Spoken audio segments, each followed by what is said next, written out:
Alors, ce festival, il s'est inscrit dans un contexte du changement climatique global qui touche pratiquement toutes les régions du monde, en particulier le Maroc.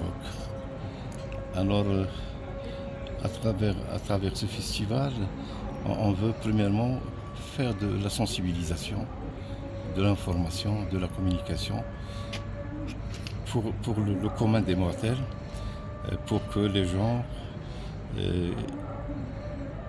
protègent et sauvegardent les ressources en eau parce qu'ils sont en voie de raréfaction. Alors, deuxième objectif, c'est que nous voulons, à travers ce festival, jeter un regard sur la question de l'eau au temps mondial du changement climatique global, à partir de la montagne, avec la montagne et pour la montagne. Et donc pour ce festival, on l'a éclaté en trois axes. Il y a un axe festif, de soirées artistiques, etc. Et puis il y a un axe académique, et c'est un peu le cœur du réacteur.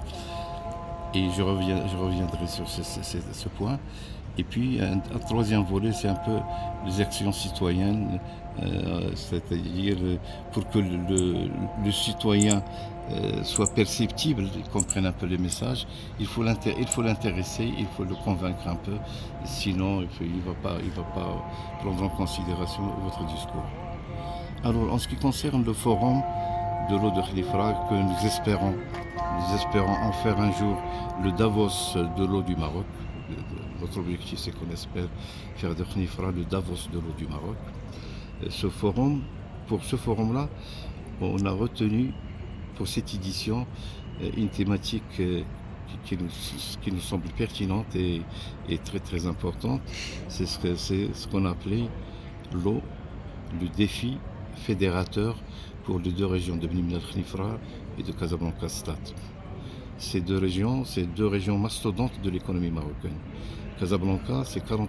Casablanca-Stad, c'est 40% du PIB national.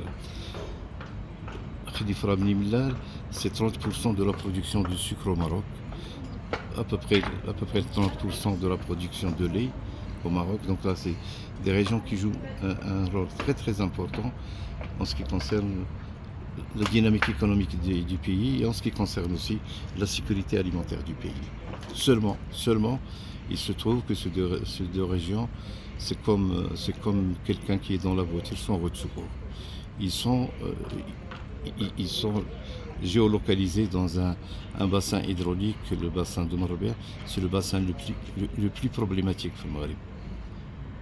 Le Massira, le deuxième grand barrage du Maroc, il est arrivé en 2025, il est arrivé à peu près à 5% de sa capacité. Donc c'est pour vous dire que. Et puis le bassin hydraulique de Marbella, il est en train d'accuser un déficit de 1 milliard de mètres cubes par an. Donc on dit là il y a un problème, disons, à partager entre les deux régions. Ils ont en commun l'eau, qui est un peu le poumon de ces régions, mais il y a un problème.